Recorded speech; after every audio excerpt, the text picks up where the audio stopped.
Bonjour, bienvenue sur Baudin-Prof TV. Alors, dans cette nouvelle vidéo, nous allons voir ce qu'est le compte de résultat. Alors, commençons par une petite définition. Le compte de résultat, c'est un document de synthèse obligatoire que l'entreprise doit réaliser au moins une fois par an. Une année comptable, ça s'appelle un exercice comptable, et ça va permettre de déterminer si l'entreprise a réalisé un bénéfice ou une perte. On parle alors de baromètre de l'activité de l'entreprise. Ce compte de résultat va nous permettre une étude plus approfondie de celui-ci grâce aux soldes intermédiaires de gestion. Alors pour savoir ce que sont les soldes intermédiaires de gestion, vous pouvez me retrouver sur la vidéo qui s'affiche en haut à droite. Le compte de résultat va découler de la balance. Alors la balance, c'est les comptes de 1 à 7, sauf que là, le compte de résultat ne concerne que les comptes de la classe 6 à 7. Les comptes de la classe 6, ce sont des comptes de charge. Les comptes de la classe 7 sont des comptes de produits. À l'intérieur de ces comptes de charge, nous allons avoir l'activité principale de l'entreprise qui est donc l'activité d'exploitation.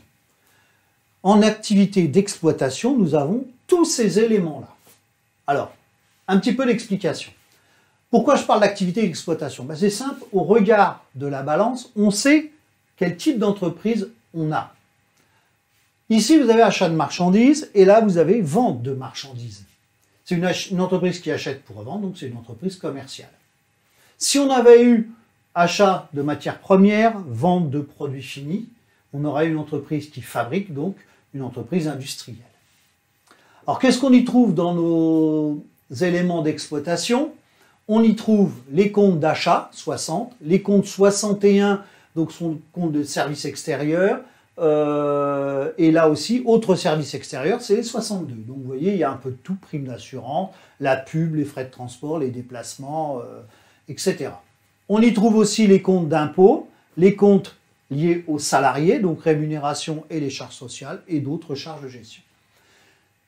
Et dans les produits, on a les ventes de marchandises, c'est-à-dire le chiffre d'affaires ici de l'entreprise, et puis autres produits de gestion.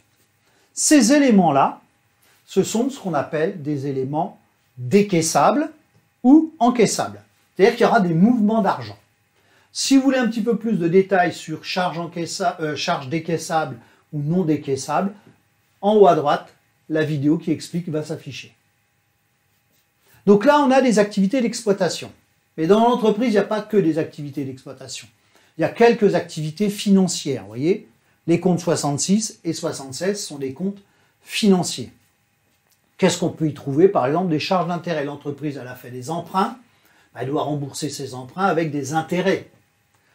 Même chose, elle a pu placer de l'argent sur des actions en bourse et puis ça lui rapporte un peu d'argent. Et puis on a les classiques escomptes accordés, escomptes obtenus, qui permettent d'avoir des réductions financières sur les factures. Il nous reste deux éléments qui sont des éléments exceptionnels, qui n'étaient pas prévisibles au moment du départ de l'activité de début d'année. Et là, bon, comme exemple, j'ai pris une cession d'éléments d'actifs, c'est-à-dire que l'entreprise elle a vendu du matériel. Donc elle l'a vendu et là c'est la valeur de ce matériel au moment de la vente. Là aussi, la vidéo que j'indiquais juste avant en parle. Alors, mais comment calculer le résultat à partir de la balance? C'est simple, vous voyez, on a notre balance. Donc, on va prendre le total des produits, 3 190 746, et on va soustraire le total des charges, 2 803 358. Ça va nous donner le résultat. Et ce résultat est de 387 388. Alors là, vous allez me dire, à quoi ça sert de faire un compte de résultat alors qu'on vient déjà de le calculer avec la balance? Vous allez voir qu'on va procéder différemment. On va regrouper les éléments. Donc voilà, j'ai édité un compte de résultat simplifié d'un PGI. Et vous allez voir que certains éléments, on les retrouve. Si je prends vente de marchandises, 3 170 900. Si je reviens sur ma balance, j'ai bien mes 3 170 900. Mes achats, 1 347 890, je les retrouve bien. Même chose pour la variation des stocks, 4820, 4820. Là où c'est un peu plus embêtant, c'est autres charges. autres charges externes, 342 000. Si je prends ma balance, j'ai rien là qui fait 342 000. Donc c'est là il va falloir utiliser les regroupements. Donc j'ai déjà mis dans mon compte de résultat le 603, le 607, mais je n'ai pas mis le 606. Donc je vais le mettre. C'est achat non stocké de matières et fournitures. Par exemple, c'est l'achat de carburant, les factures d'électricité et autres. Je vais y mettre tous les comptes 61 et tous les comptes 62. Donc en additionnant tous ces éléments-là, je vais avoir mes 342 632. Après le reste, vous allez voir qu'il n'y a pas de regroupement. On retrouve bien nos 15 000, nos 648 000, vous voyez, 15 000, 648, 389, 156, etc. Donc ce qui est intéressant, c'est qu'on arrive en bas à 387 388 de résultats qu'on a calculés tout à l'heure. Alors, dans ce compte de résultats, on y retrouve nos éléments. Là, on a toutes nos activités d'exploitation. Produit d'exploitation, charge d'exploitation. Si je fais la différence, j'ai bien mon résultat d'exploitation. C'est vraiment le résultat de l'activité principale de l'entreprise. Mais je vous l'ai dit, l'entreprise n'a pas qu'une activité principale. Elle a des petites activités annexes, genre les activités financières. Donc là, produits financiers, charges financières. Et puis les activités exceptionnelles, produits exceptionnels, charges exceptionnelles. Et en faisant toutes ces opérations, on a notre résultat. Schématisons tout ça avec les numéros de compte.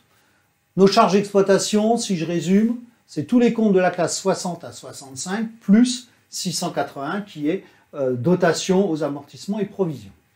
Pour les produits d'exploitation, c'est la même chose. On a le compte 70 jusqu'au compte 75 et le 781 qui est reprise sur provision.